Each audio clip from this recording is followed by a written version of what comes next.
नमस्कार दोस्तों, मैं डॉक्टर हामिद खान और आज करियर टॉक में हमारे साथ आरजे अनिमेश भाई साथ बैठे हुए हैं और 94.3 एफएम जो कि सलाम रायपुर वाले शो में आप सुबह सुबह एक प्यारी सी आवाज सुनते हैं वो अनिमेश भाई की है। तो अनिमेश भाई बहुत बहुत स्वागत है आपका। Thank you so much Hamid भाई, और बड़ा अच्छा लग रहा है यहाँ पे आके।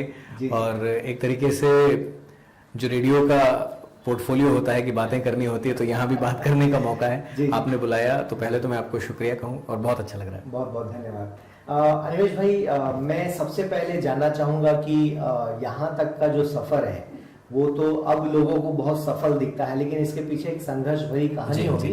तो वो कहानी मैं चाहता हूँ कि हमारे दर्शकों तक पहुंचे। देखिए, ये बड़ी, चूंकि मैं भी सिविल सर्विसेज की तैयारियां कर रहा था जी। और उसमें लिखने का बड़ा इंपॉर्टेंट रोल होता है जी। और सबसे फ्रेंडली या सबसे अच्छे से जो एक्सप्रेस करने का मीडियम होता है, जहां पर आपकी लेखनी बिल्कुल वैसी होती है जहां पर आप अपनी भावनाओं को शब्द दे सकते हैं, वो रेडियो होता है। तो मैंने आकाशवाणी से शुरू किया और वहां पर मैं करंट अफेयर्स पे काफी लिखा करता था और वो सिविल में काफी काम भी आता है। इसी दौरान एफएम का रायपुर छत्तीसगढ़ में आना हुआ, हम उसे फेज 2 ऑडिशंस कहते हैं। तो यहाँ पर एफएम आए और चूंकि मैं रेडियो से जुड़ा ही हुआ था तो ऑडिशन में अपीयर हुआ। तब तक मुझे कुछ भी नहीं पता था कि एफएम की दुनिया है कैसी। लकीली ऑडिशन क्लियर हुआ। उसके बाद एक नई दुनिया से मेरा तारुफ हुआ। काफी इंटरेस्टिंग ये वर्ल्ड है, काफी अपॉर्चुनिटीज इसमें दिखाई दी। फिर बस मैं आया और यहीं का होके रह गया। कितने साल की ये जर्नी है? ये अगर आप आकाशवाणी भी मिला लें तो 13 साल हो गए, और अगर एफएम के साथ चले तो 11 सालों से मैं एफएम से जुड़ा हुआ हूँ। रायपुर की मैं पहली आवाज था जब रायपुर में एफएम लोगों ने ट्यून इन किया। तो चूंकि मेरा शो सवेरे ही होता है तो सबसे पहली आवाज मेरी ही रायपुर शहर से जुड़ी थी। और सबसे मजेदार बात मुझे ये लगी कि जिस शहर में मैं पला बढ़ा, जिन गलियों में खेला, जहां मैं बड़ा हुआ, उसी शहर से बात करने का मौका मिला। बहुत बढ़िया। तो ये इस जर्नी में कोई संघर्ष भी कभी रहा कि कभी गले ने साथ नहीं दिया या लगा कि मतलब मैनेज नहीं हो रहा है, इस तरह की भी बात कभी हुई? ये लगभग जो आप चैलेंजेस बता रहे हैं ये आते ही रहते हैं। लेकिन ये जो एफएम वर्ल्ड है इसके साथ ऑनेस्टी एक जुड़ी हुई है। तो मेरे जो श्रोता हैं उनसे ऐसा रिश्ता है कि मैं कह सकता हूँ आज गला ठीक नहीं है। इतनी लिबर्टी वो मुझे देते हैं, इतना, या कह लीजिए इतना बर्दाश्त वो मुझे करते हैं कि मैं कह सकता हूँ कि यार मौसम का असर है, या हम लोग उसको थोड़ा सा इस तरीके से भी क्रिएटिव फ्रीडम में यूज करते हैं कि मान लीजिए जिस तरीके से अभी मौसम ने अपना रुख बदला हुआ है, तो मौसम कैसा है आप जान सकते हैं मेरी आवाज से। बहुत बढ़िया। हम लोग कुछ इस तरीके से भी शहर से बातें करते हैं। और कभी कभी हमारे लिसनर्स जो हैं वो भी कहते हैं कि आज आपका वो आवाज का वो जो एक रंग है नहीं दिख रहा है, कुछ गड़बड़ है क्या। यहाँ तक कि मैं आपको बताऊं कि कभी कभी गला बिल्कुल ठीक होता है लेकिन आप मूड से उतने ठीक नहीं होते हैं। आप कोई बैगेज होता है जो कैरी कर रहे होते हैं और आपको लगता है कि आप पूरी एनर्जी के साथ रेडियो पे बात कर रहे हैं, आपका पूरा दिल लगा हुआ है, लेकिन लिसनर ताड़ लेता है। वो आपको कहेगा आज कुछ तो है जो मिसिंग है। और ये बहुत मतलब आपको अंदर तक टच करता है कि इतनी शिद्दत से लोग सुनते हैं। तो ये रेडियो का जो रिश्ता है, इसीलिए मुझे ये मीडियम बड़ा पसंद है कि, और बाकी बहुत सारे मीडियम ऑफ कम्युनिकेशन है लेकिन इतना पर्सनल रेडियो के अलावा कोई नहीं है। बहुत बढ़िया। तो मैं देखता हूँ इस फील्ड में अब बहुत सारे युवा वर्ग के साथी जुड़ चुके हैं। तो मैं जानना चाहूंगा कि ऑडिशन किस तरह से होता है, क्या पूछते हैं वो लोग, और कोई बेसिक क्वालिफिकेशन रिक्वायर्ड है क्या?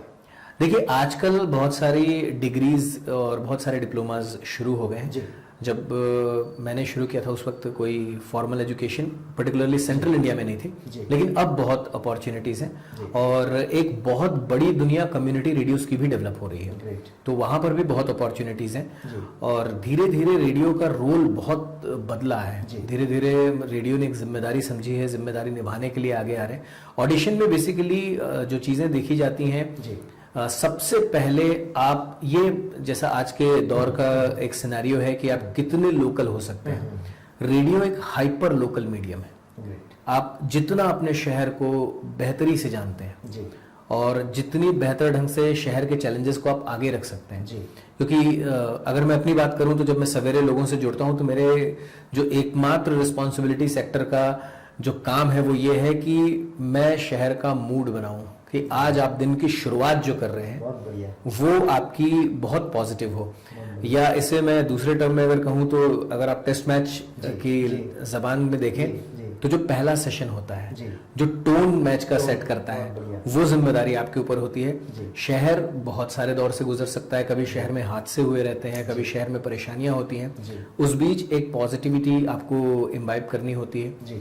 तो ये चीज हम देखते हैं कि आप कितने सोल्यूशन ओरिएंटेड हैं जब ऑडिशन होता है तो कि आप जैसे इंटरव्यू के क्वेश्चन होते हैं उसी में हम लोग गेज करने की कोशिश करते हैं कि आप प्रॉब्लम फोकस्ड हैं या सोल्यूशन फोकस्ड हैं। तो पहली चीज ये होती है। दूसरा, आपके पास शब्द कितने हैं।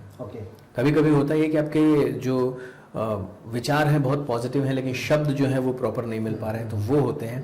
फिर सबसे इंपॉर्टेंट है कि आप एक्साइटेड कितने हैं कि आपके शहर में कुछ भी छोटा सा हो रहा है तो आप उस चीज को लेकर कितने सेलिब्रिटी मूड पे हैं कि यार ये मेरे शहर की चीज है, ये मेरे शहर की प्राइड है और मेरी जिम्मेदारी है कि शहर इसको सेलिब्रेट करे। बहुत बढ़िया। ऑल्सो अगर शहर में कोई चैलेंज है तो शहर एक्सेप्ट करे और उसे करेक्ट करे। उसके बाद आती है वॉइस कि अब आपकी आवाज कैसी है, फिर उच्चारण कैसे हैं, शब्दों का आपके पास कितना बड़ा भंडार है। लेखनी भी हम लोग देखते हैं क्योंकि आरजेज अपनी स्क्रिप्ट खुद ही लिखते हैं। ये मेरा अगला सवाल था जिसका जवाब आपने दे दिया। स्क्रिप्ट खुद ही लिखनी होती है और वो इसी वजह से हम लोग एक रिटन टेस्ट भी लेते हैं कि आप कितना लिख सकते हैं। और एक चीज जिसकी प्रैक्टिस करनी होती है कि जब भी आप किसी को कहें कि लिखने के लिए तो बहुत सारा ज्ञान वो चाहते हैं कि मैं अपनी लेखनी में उड़ेल दूं, उसको सिंपल कितना रख सकते हैं आप। बहुत बढ़िया। तो ये चीजें ऑडिशन में देखी जाती हैं। थोड़े पर्सनैलिटी ट्रेट, आप कितने बड़े टीम प्लेयर हैं, कितना आप में, ऑफ कोर्स एक कॉर्पोरेट हाउस होता है तो मैनेजमेंट के जो सारे एचआर के जो क्राइटेरियाज होते हैं वो तो होते ही हैं, प्लस आरजे के लिए ये एडिशन हो जाते हैं कि ये चीजें और देखी जाती हैं। तो बिना डिग्री के भी कोई जाना चाहे इस फील्ड में तो वो जा सकता है, ऐसा हम कह सकते हैं? बिल्कुल कह सकते हैं क्योंकि ज्यादातर लोग जो अभी आरजेज हैं वो बिना डिग्री के हैं। अच्छा, बिना एक्चुअली जो आरजेज ने अपना एक दुनिया जो खड़ी की, एक वर्ल्ड उनका जो क्रिएट हुआ है, इसके बाद डिग्री कोर्सेज आए हैं। पहले थे लेकिन जिस तरीके से आरजेज ने अपने आप को स्टैब्लिश किया है और ये थोड़ा सा इमोशनल रिश्ता है। तो ज्यादातर आपको इसमें, जैसे मैंने खुद अपनी पोस्ट ग्रेजुएशन की पढ़ाई केमिस्ट्री से की हुई है और अब मैं रेडियो में हूँ। बहुत सारे इंजीनियर्स हैं जो रेडियो में हैं।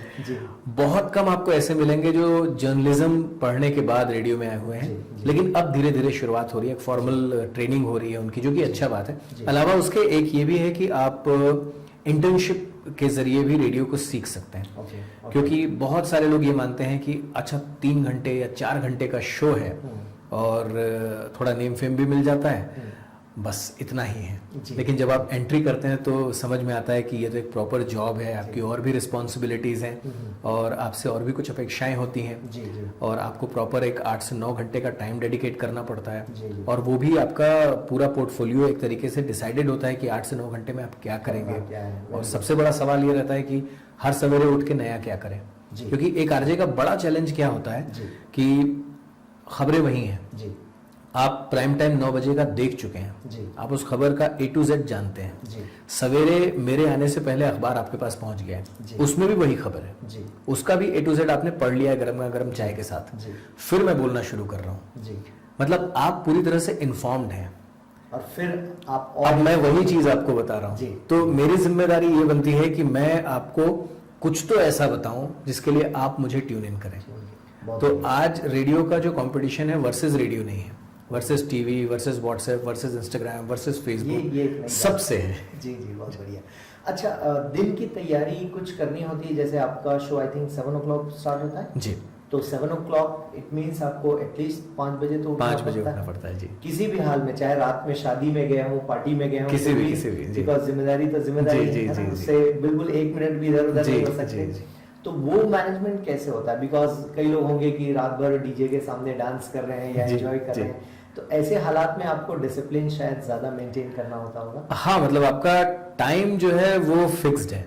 और एक चीज इसकी मजेदार जो मुझे लगती है कि आपकी जिंदगी की कोई एक चीज अगर फिक्स हो ना तो बाकी चीजें फिक्स हो जाती हैं। बहुत बढ़िया। तो ये जो सवेरे का एक वक्त है या किसी भी शो की अगर आपकी टाइमिंग है तो आप अकॉर्डिंगली अपनी सारी चीजें एडजस्ट कर लेते हैं फिर। और जहां तक शो की प्रिपरेशन की बात है तो मैं एक बार, वैसे तो दिन भर नजर रहती है कि क्या कुछ चल रहा है, एक बार रात में सोने से पहले सारे घटनाक्रम पे एक नज़र कि कहाँ कहाँ पे क्या चीज़ें हुई हैं और किनको कल बातचीत में लिया जा सकता है। एक बार उठने के बाद कि एक स्केलेटन रात में हम लोग बना लेते हैं, फिर सवेरे एक बार फिर देखते हैं कि क्योंकि बहुत सारी चीज़ें ओवरनाइट बदल जाती हैं, तो एक बार फिर से उसको करके और उसके बाद फिर वो कंटिन्यूअसली प्रोग्रेसिव रहता है कि मतलब मैंने 7 बजे अगर शो शुरू किया है और 8 बजे कुछ हो गया तो वो मिस नहीं होगा, वो इनकॉर्पोरेट होगा। रेडियो की सबसे बड़ी खूबी मुझे ये भी लगती है कि मान लीजिए 7 बजे मैंने आपसे कोई बात की है और आपसे कहा है कि मैं इस मुद्दे पे आज अपन बात करेंगे, वीकेंड आ गया है, मौसम बढ़िया है, तो अपन लेट्स से कि ट्रैवल डेस्टिनेशन पे बात करेंगे कि रायपुर में आप कहाँ जा सकते हैं। 7:10 पे कुछ होता है तो मैं 7:15 पे अपने शो की टोन चेंज कर सकता हूँ। इतनी लिबर्टी ये रेडियो मीडियम देता है। बहुत बढ़िया। मतलब अकॉर्डिंगली आप ऑन द स्पॉट चेंज कर सकते हैं। एक ऑफ कोर्स एक हम लोग डिस्कशन भी करते हैं कि ये ज्यादा रेलेवेंट लग रहा है और शहर शायद इस मुद्दे पे ज्यादा बात करना चाहेगा। उस वक्त क्या आपके टीम मेंबर्स होते हैं वहां पर साथ में?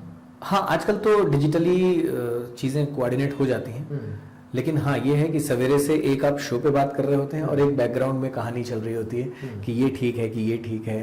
अच्छा। ये करना है। जैसे सबसे सिंपल मैं आपको एग्जांपल बताऊं कि आप सवेरे उठ के जब आए तब मौसम कुछ और था, 8 बजे बादल आ गए, हल्की बारिश हो गई, मौसम ने जरा सा, और वीकेंड का टाइम है, तो सबसे पहली चीज जो आप रेडियो में नोटिस करेंगे कि गाने चेंज हो जाते हैं। बहुत बढ़िया। और आपको ऐसा लगता है कि मैं इस मौसम को सेलिब्रेट कर रहा हूँ, तो वो पीछे की कहानी होती है। हमें लगता है कि यार ये मौसम ये कह रहा है कि आप थोड़े से गाने चेंज कर दो। तो इस सिर्फ म्यूजिक ही नहीं, फिर कंटेंट पे भी हम लोग जाते हैं और वो सारी चीजें अपडेट होती रहती हैं। तो जब तक 11 बजे तक मेरा शो कंप्लीट नहीं हो जाता तब तक उसमें कुछ ना कुछ चेंज की गुंजाइश रहती है और हम लोग बिल्कुल तैयार रहते हैं कि हाँ अगले पल अगर कुछ बदलता है तो हम लोग उसको बदलने की कोशिश करेंगे। ये जो 4 घंटे की स्टेमिना है, लगातार आपको बात करनी होती है 4 घंटे लगभग? हाँ, क्योंकि इसमें भी जैसे बैकग्राउंड कहानी क्या होती है कि हम लोग कॉन्टेस्ट वगैरह करते हैं, कुछ सवाल, कुछ डिस्कशंस होते हैं। मैंने एक मुद्दा छोड़ा, अब उस पे आप गाने सुन रहे हैं, लेकिन मैं पीछे रायपुर के लोगों से बात कर रहा हूँ, उनके ओपिनियन ले रहा हूँ, फिर वो ओपिनियन हम लोग लेकर इमीडिएटली एडिट करते हैं। उसमें बहुत सारी चीजें जो लगती हैं कि हाँ ये जा सकती हैं रेडियो पे, वो हम लोग रखते हैं। और जब आप वापस 10 मिनट बाद आएंगे तो कोई मेरे साथ होगा जो अपनी ओपिनियन रख रहा होगा। तो इस तरीके से पीछे वो कंटिन्यूअसली आपका बातचीत का सिलसिला चल रहा होता है। और कई बार आप इंटरव्यूज भी लेते हैं, जैसे अभी बीच में आरिफ शेख सर हैं, तो वो मॉर्निंग में मैं सुन रहा था करप्शन के ऊपर शुरुआत उन्होंने की है। तो इस तरह के मुद्दे क्या लाइव होते हैं या प्री रिकॉर्डेड हो जाते हैं? हम लोग कोशिश करते हैं लाइव। जैसे आरिफ शेख जी से जब बात हुई थी तो हमने उनसे रिक्वेस्ट की और उन्होंने बहुत स्पोर्टिंगली कहा हाँ जी। हमने कहा कि मैं तो सवाल करता ही रहता हूँ आपसे, और करप्शन का मुद्दा जो है मेरा मुद्दा नहीं है, सबका मुद्दा है, तो क्यों ना लिसनर से भी हम क्वेश्चंस ले लें। उन्होंने कहा बिल्कुल ले सकते हैं। तो उसमें बहुत सारे लिसनर्स के भी सवाल थे, तो हम लोगों ने एक सेटअप तैयार किया था कि आप उसके भी आंसर करें, और उन्होंने बहुत सपोर्टिंगली आंसर किया और अच्छे अच्छे सवाल आए थे। हाँ, मैं सुन रहा था। तो ये क्या होता है कि जब आप लिसनर को, क्योंकि उनके मन में शायद करप्शन के लिए सवाल होंगे जी, लेकिन वो अपनी जिंदगी में इतने मशरूफ हैं कि जहमत उठा के जाएं और पूछें जी, जी, जी। ये वो करते नहीं है, लेकिन एक मीडियम मिल जाता है तो वो अपने सवाल कर लेते हैं। एक हमारे साथ एक रिस्पॉन्सिबिलिटी, एक अथॉरिटी होती है वो जो जवाब दे देती है जी, जी। तो ये चैनलाइजेशन करना हम लोग हमेशा प्रेफर करते हैं। तो कोशिश करते हैं कि लाइव हो, नहीं अगर संभव होता है क्योंकि उनका वक्त बहुत कीमती होता है, तो हम लोग फिर रिकॉर्डेड भी उसमें जाते हैं जी जी। इसके अलावा जो नए युवा हैं उनको इस करियर में जाना हो तो वो अप्रोच कहाँ करें? जैसे किसी को शौक है तो वो इन शौक को पूरा करने के लिए क्या क्या करे? क्या टेक्नोलॉजी सीखे? लैंग्वेज, जो एक मुझे बात समझ में आ रही कि आपकी लैंग्वेज साफ होनी चाहिए, शुद्ध होनी चाहिए जी जी। तो क्या इस तरह की कोई प्रिपरेशन की आवश्यकता है? किसी को लगता है कि मुझे आरजे बनना है, बिल्कुल कर सकते हैं वो। सबसे अच्छा जो आप भी मेरे ख्याल से अपने जो सिविल सर्विसेज के योद्धा हैं उनको कहते होंगे, वही रेडियो की भी रिक्वायरमेंट है कि आप अखबार पढ़ें। सबसे जरूरी ये है। और आधे पेज की कोई खबर है जी, उसको 4 लाइन में कैसे बता सकते हैं? बहुत बढ़िया। ये 30 वर्ड्स में आप उसका एक फॉर्मेट तैयार करें और उसमें इंटरेस्टिंग क्या हो सकता है ये आप इम्बाइब करने की कोशिश करें। एक बड़ा चैलेंज होता है ऑथेंटिकेशन का। हम लोगों को, हम दिल से मानते भी हैं और क्लियर इंस्ट्रक्शंस भी हैं कि अगर आप किसी चीज़ के बारे में 101% श्योर नहीं है तो मत बोलिए, बहुत बढ़िया। क्योंकि हम ब्रेकिंग न्यूज़ वाले फॉर्मेट में नहीं है कि बता दिया और बाद में कह दिया कि शायद कुछ और था। ठीक है।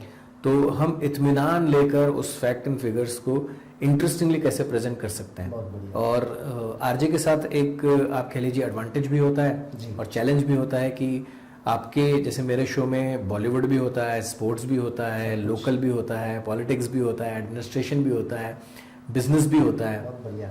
तो अगर आपका सेंसेक्स 46,000 टच कर रहा है तो आपको थोड़ा आइडिया होना चाहिए कि चल क्या रही है कहानी। बहुत बढ़िया। जब चारों तरफ इकोनॉमिक चैलेंजेस हैं तो सिर्फ मार्केट क्यों भाग रहा है, किसानों की समस्या है तो वो 3 बिल कौन से हैं, बिल के इनसाइट्स क्या क्या हैं, जी, जी। आपकी एक ओपिनियन भी हो सकती है कि अच्छा है या बुरा है, जी। नीडेड है या नॉट नीडेड है, जी।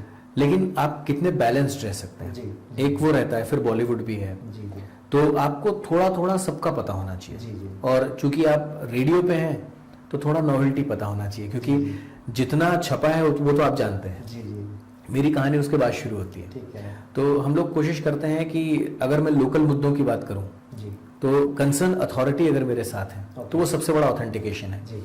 तो हम लोग कोशिश करते हैं कि वो ऑन बोर्ड आए बहुत और उनके ही जरिए हमको वो सारी चीज़ें पता चलें। जी जी। और अगर बात है कि वो राष्ट्रीय स्तर का कोई मुद्दा है तो भी, चूंकि हमारा एक माई एफएम का नेटवर्क है, 30 स्टेशन हैं, जी तो हम लोग कोशिश करते हैं कि वहाँ से भी कंसर्न पर्सन की हमारे पास एक बाइट हो, जी जी। ताकि वो ऑथेंटिकेट हो जाए। बहुत बढ़िया। तो इस तरीके से, जैसे मैं एग्जांपल अगर दूं तो अभी जयपुर में ये हुआ था कि बारात निकल रही थी, दूल्हे ने मास्क नहीं लगाया था जी। तो पुलिस ने चालान काट दिया। तो जिस टीआई ने चालान काटा था वो सवेरे मेरे साथ शो में थे। बहुत बढ़िया। तो ये क्या होता है, आपको जोड़ देता है कि जो वो बता रहे हैं, और जब उन्होंने बताया तो 2-3 चीजें और बता दी कि दूल्हे ने मास्क मतलब चालान दिया, मास्क मंगाया, जितने बाराती अनमास्क थे सबको मास्क दिया। बहुत बढ़िया। तो ये चीजें फिर एक नई इंस्पिरेशन चीज़ बनती जी, है। जी। तो हम लोग ये कोशिश करते रहते जी हैं। जी।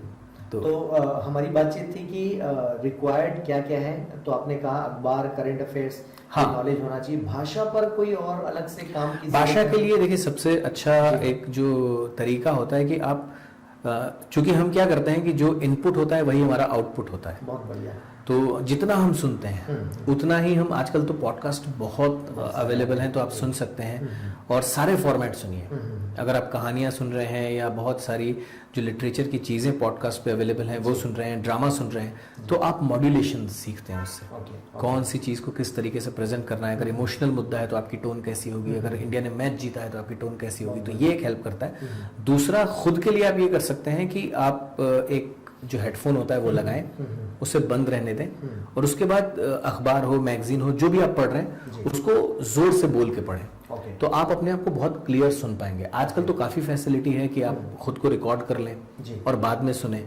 आप बाद में सुनेंगे तो आपको लगेगा कि आपकी कहाँ पे ब्रीदिंग में इशू आता है, कहाँ पे आप स्पेस ज्यादा लेते हैं, कहाँ पे आपके प्रोनाउंसिएशन में इशू है कि आप स श में तो नहीं फंसते हैं। उर्दू के अगर अल्फाज हैं तो फिर कहीं नुक्ता तो नहीं निकल जाता है। तो ये है, और कहाँ नुक्ता लगाना है कहाँ नहीं लगाना है, ये जब आप सुनेंगे तो आप पकड़ पाएंगे। बहुत बढ़िया। जो सबसे आजकल भी वो फॉर्मेट है, लेकिन थोड़ा सा ऐसा लगता है कि हमको समय में वापस जाना पड़ेगा। 2:30 बजे शायद वक्त में थोड़ी तब्दीली होगी।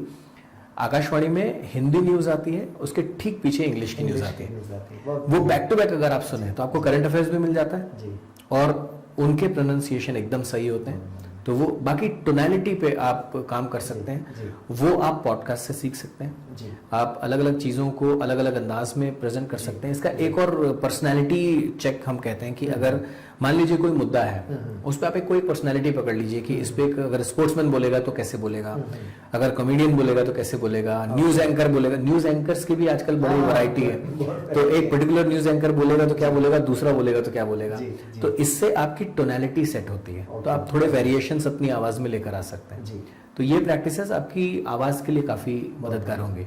इसके अलावा ओपनिंग्स कहाँ मिलती हैं? आई मीन कहाँ होती है? अखबारों के माध्यम से या वेबसाइट्स के माध्यम से युवा वर्ग कहाँ तलाश करें कि ये वैकेंसीज में? देखिए, ज्यादातर जो आजकल एफएम हाउस जिस तरीके से ऑपरेट करते हैं, तो चूंकि वैकेंसीज, अच्छा वैकेंसीज में सिर्फ आरजेज नहीं है। अगर रेडियो की फील्ड की बात करें तो आपके पास आरजे की वैकेंसी तो है, जो हम रेडियो पे और सोशल मीडिया पे अनाउंस करते हैं। अगर हमारे पास ज़्यादा जगह होती हैं तो फिर अखबार में भी वो चीज़ें बाहर आती हैं। बहुत बढ़िया। तो हमारी पहली जो चीज़ रहती ना, चूंकि क्या है कि शहर का एक रिश्ता होता है आरजे से, जी। और अगर एक आरजे नहीं है, उसकी वैकेंसी है, तो बहुत ज़्यादा दिनों तक हम भी नहीं रुक सकते हैं। बहुत बढ़िया। तो हम लोग जब इंटर्नशिप का प्रोसेस चल रहा होता है तो शॉर्टलिस्ट करके रखते हैं कि अगर आज वैकेंसी क्रिएट हुई तो कल से एक आवाज़ हो। ओके। तो हम इतने तैयार रहने की कोशिश करते हैं। तो एक वो जरिया होता है कि इंटर्नशिप के जरिए आपको पता चलेगी। दूसरा ऑडिशंस होते हैं जिसके लिए हम लोग रेडियो पे और सोशल मीडिया पे अनाउंस करते हैं, और बहुत सारी चीज़ों की वैकेंसी होती है जिसका आपको पता चलेगा। जैसे कॉपीराइटर्स होते हैं, कॉन्सेप्चुलाइजर्स होते हैं, जिनका काम होता है कि रेडियो के लिए आप कॉन्सेप्ट बना रहे हैं, जो इवेंट्स आप देखते हैं उनको कॉन्सेप्चुलाइज कर रहे हैं। इवेंट मैनेजर्स की वैकेंसी होती है, ब्रांड मैनेजर की वैकेंसी होती है, साउंड इंजीनियर्स की वैकेंसी होती है। तो ये सारे क्लाइंट सोल्यूशन में होते हैं कि अगर आपके रायपुर के कोई बड़े क्लाइंट हैं, बिल्डर हैं, आप उनकी मीडिया प्लानिंग कर सकते हैं। बहुत बढ़िया। तो वो मार्केट क्या कह रहा है, कौन सी सबसे सही जगह होगी, कौन सा मीडियम सबसे सही होगा, उनका प्रोजेक्ट क्या है, उनका टारगेटेड कस्टमर कौन सा है, विज्ञापन एडवर्टाइजमेंट की दुनिया है रेडियो। तो ये सारा सब कुछ, और एडवर्टाइजमेंट लिखना अपने आप में वो बहुत इंटरेस्टिंग काम है। और उसके लिए भी वॉइस रिकॉर्ड भी करते हैं। जी, उसके लिए भी। तो बहुत सारे कॉपीराइटर्स, अगर आपकी आवाज़ अच्छी है, जैसे मैं आरजे हूँ, लेकिन मैं मौका मिले तो कमर्शियल लिखता हूँ, मुझे बड़ा मज़ा आता है उसमें। तो वो काफ़ी इंटरेस्टिंग एक फील्ड होती है, उसमें आप लोग ट्राई कर सकते हैं अगर लिखने में मज़ा आता है तो। अगर आपको साउंड क्रिएशन में मज़ा आता है तो वो है। फिर म्यूज़िक मैनेजर की एक वैकेंसी होती है। यूजुअली म्यूज़िक मैनेजर नेशनली एक होता है, लेकिन आपका शहर कैसा म्यूज़िक सुनता है, या आप म्यूजिक कलेक्शन वाला जी, मतलब आपको उसका मतलब एक ड्रॉबैक ये भी है कि आपको सारे गाने सुनने पड़ेंगे। जैसे जो मूवी रिव्यू करते हैं उनके साथ ये रहता है कि सारी मूवी देखनी, अच्छी या बुरी वो आप बाद में डिसाइड करेंगे। तो म्यूजिक के साथ भी वैसा होता है, और उस म्यूजिक को कब प्ले करना है, वो टाइमिंग, तो वो बड़ा इंपॉर्टेंट एक काम होता है। अच्छा, यहीं पर एक सवाल सूझ रहा है मुझे कि जब आप गाना प्ले कर रहे होते हैं उस वक्त वो क्या प्री डिसाइडेड लिस्ट होती है या रैंडमली सेलेक्ट करते हैं आप लोग? देखिए, इसमें एक एल्गोरिथम होता है कि हम लोग क्या करते हैं कि कौन सा गाना इस वक्त, अभी तो बहुत डेटा फ्रेंडली हम लोग टाइम पे हैं, तो काफ़ी सारे इनपुट्स मिल जाते हैं कि आपके मोबाइल डाउनलोड्स क्या कह रहे हैं, डायलर टोन्स क्या कह रही हैं, फिर वेरियस जो डिजिटल सॉन्ग प्लेटफॉर्म्स हैं वहाँ कौन से गाने के कितने हिट हैं, यूट्यूब पे कितने हिट हैं, बेसिस हम लोग, और ये बहुत आपको लोकलाइज मिल जाएगा कि रायपुर शहर में क्या स्थिति है, तो कौन सा गाना लोग बार बार सुन रहे हैं, वो गाना आप FM पे भी बार बार सुनेंगे। जी। तो ये इस तरीके से हम लोग कुछ गानों का एक फ्लो तैयार करते हैं कि ये गाना मिस नहीं होना चाहिए, क्योंकि और दूसरा हमारे पास रिक्वेस्ट भी आती है कि ये गाना चला दीजिए, तो एक इनसाइट उससे भी मिलता है। बहुत बढ़िया। उसके अलावा हम लोग कुछ गानों को अलग अलग ईरा के हिसाब से, उनकी पॉपुलैरिटी के हिसाब से डिवाइड करके रखते हैं। कुछ गाने अगर आपको लग रहा है कि मूड के हिसाब से चेंज होने चाहिए, बहुत थोड़ा हिस्सा आरजे की चॉइस पे हम लोग छोड़ते हैं, क्योंकि आप क्या होता है, एकदम honestly speaking, when it comes to music, हर आदमी बहुत स्वार्थी होता है। सही बात। तो उनकी ये मतलब, अगर मेरा कोई फेवरेट गाना है तो मैं पूरी कोशिश करूंगा कि वो मैं आपको सुना दूं। ये जरूरी नहीं है कि आपका फेवरेट गाना हो। ये आपने अक्सर डीजे फ्लोर पे देखा होगा कि वो गाना अचानक ऑफ बीट हो गया और आपका फेवरेट है, आपको मजा आ रहा है, लेकिन बाकी लोग कनेक्ट कर पा रहे हैं कि नहीं कर पा रहे हैं। ये दिक्कत आरजे के साथ भी होती है। दूसरा हो सकता है कि मैं सवेरे थोड़ा सा रेट्रोइश मूड में हूँ, या मैं थोड़ा सा पेपी हूँ, और सवेरे हुआ ही है 7 बजे मैं डिस्को चला रहा हूँ, और आप कह रहे हैं कि भाई मतलब थोड़ा सांस लेने दे, अभी सुबह हुई है। तो आरजे के हाथ में थोड़ा कम रहता है, लेकिन हाँ, आप एक तरीके से उस म्यूजिक बस के स्टीयरिंग व्हील्स आपके हाथ में है, आप टर्न कर सकते हैं उसको, ट्विस्ट कर सकते हैं उसको, बाकी लिसनर्स चॉइस है।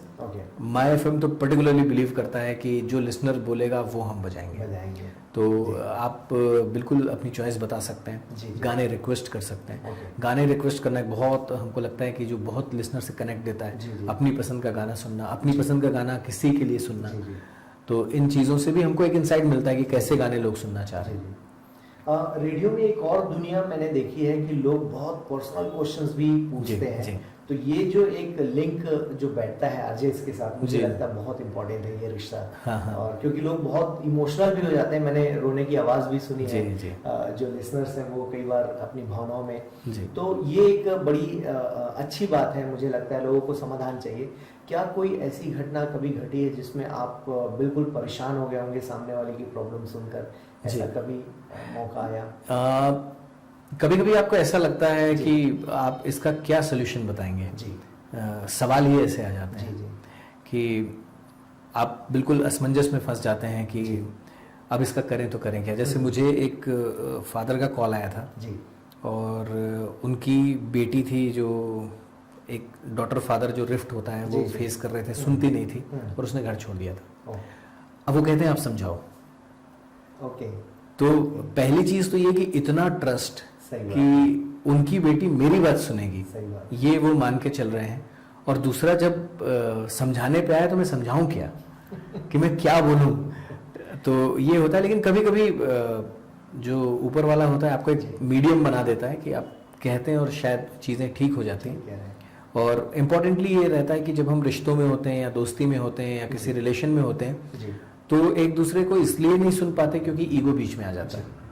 बिल्कुल। लेकिन मैं एक थर्ड पार्टी हूँ तो मेरे साथ कोई ईगो का क्लैश नहीं है, जी जी तो शायद मैं सुन लेता हूँ, जी, इससे ही सोल्यूशन निकल आता है। बहुत बढ़िया। तो इस तरीके की चीज़ें होती रहती हैं। जी और कुछ मज़ेदार भी इंसिडेंट होते हैं। जैसे जब मैं शो कर रहा था तो एक कपल थे जिनकी आपस में पहचान हुई, अच्छा, तो उन्होंने उसे रेडियो में शेयर किया। ओके, वो जो मैंने आपको बताया था कि एक जी। दूसरे के लिए गाने डेडिकेट किए। जी। फिर उनकी शादी हुई, वाह, उसको सेलिब्रेट किया। फिर उनके यहाँ जब नन्हा मेहमान आया ओके, तो उसको सेलिब्रेट किया। तो आपको ऐसा लगता है कि आप उनकी जिंदगी का हिस्सा हैं, हिस्सा है। उनकी जिंदगी में जो भी डेवलपमेंट हो रहा है आप उसका एक पार्ट हैं। बहुत बढ़िया। और वो बड़े हक से, मतलब अगर किसी ने मुझे कहा है कि ये गाना आप चला दीजिए, जी, अगर गलती से नहीं चला नहीं चला, तो वो मुझसे लड़ेगा और हक से लड़ेगा। जी जी, तो ये मतलब बहुत कम होता है कि बहुत गिने चुने ऐसे आपके पास लोग होंगे जो आपसे लड़ सकें हक से। बहुत बढ़िया। तो ये फैमिली रेडियो आपको bonding देता है, ये एक बॉन्डिंग आपको मिलती है। आप सभी का बहुत बहुत धन्यवाद सुनने के लिए। हो सकता है इस वीडियो को आप 2 पार्ट में देखें, काफी लंबी बातचीत है दोस्तों, तो जरूर सुनिएगा दोनों पार्ट और दिल से सुनिएगा। और दिल की आवाजें बहुत दूर तक जाती हैं। तो जुड़े रहिए हम सभी के साथ। और पाथवेज एकेडमी को सुनने के लिए और अनिमेश भाई को सुनने के लिए आप सभी का बहुत बहुत धन्यवाद। थैंक यू दोस्तों। नमस्कार।